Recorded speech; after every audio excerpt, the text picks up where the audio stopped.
está aí.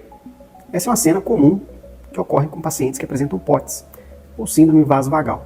POTS é a abreviação de taquicardia ortostática postural, que comumente leva o indivíduo a apresentar um quadro de um desmaio. Mas por que então que a pessoa chega a desmaiar? Essa é uma condição onde está ocorrendo um baixo retorno de sangue para o coração. A consequência disso é uma queda da pressão arterial e com isso a oxigenação no nosso cérebro acaba ficando comprometida. Então existe uma resposta fisiológica que é a pessoa perder a consciência para que ela caia. E obviamente quando ela cai, você então facilita o enchimento do coração e a condução de sangue até o cérebro. Então essa resposta ela é importante para que logo a pessoa já caia, então isso vai facilitar o retorno do sangue para o coração e isso melhora a oxigenação no cérebro. Então uma redução de oxigênio no cérebro pode levar a um quadro de isquemia no cérebro e a pessoa ficar com déficit neurológico. Então, essa é uma resposta fisiológica extremamente importante. Agora, por que as pessoas apresentam, então, essa condição? Desde o início, acreditava-se que POTS era uma condição de desautonomia, perda súbita, então, de pressão, dos mecanismos de controle de pressão, mas hoje a gente sabe que existe algo mais complexo, desde a inervação da musculatura dos vasos próximo ao coração, até mesmo a inervação próximo do próprio coração, elas também podem estar sendo afetadas e o que poderia então justificar então essa falha nos mecanismos de controle da nossa pressão arterial.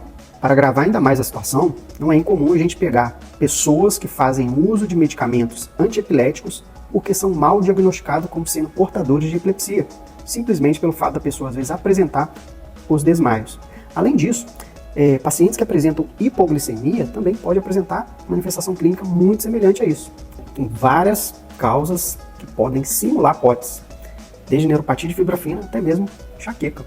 Então está aqui em outras situações como síndrome de Ehlers-Danlos, síndrome de Sjögren, lúpus. Então tudo isso aqui é algo que você precisa avaliar para poder não confundir com POTS. E observe quem está aqui, ansiedade e depressão. Não é comum essas pessoas apresentarem esses desmaios, serem confundidos com pessoas ansiosas.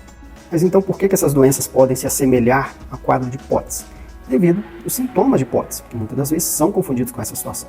Então, do ponto de vista cardiovascular, o que vai chamar a atenção é uma intolerância à posição. Então, a pessoa levanta, fica em pé, ela sente muito mal-estar, isso chama atenção. O paciente ele tem uma sensação que vai desmaiar, ele tem uma sensação da vista estar escurecendo, isso é um quadro de lipotímia, isso chama muita atenção e o paciente pode até então ter a queda devido ao desmaio.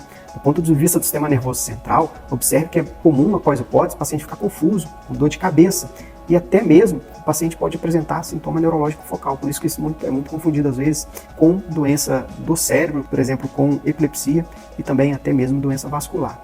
E também pode ter sintomas gerais, né? Gastrointestinal, a pessoa ficar nauseada, com dor abdominal, pode apresentar alteração da frequência respiratória, por isso que POTS não é um diagnóstico simples, apenas quando o paciente tem a queixa clínica, sem ter o histórico dos desmaios, por exemplo, que pode ficar até um pouco confuso para poder ser diagnosticado.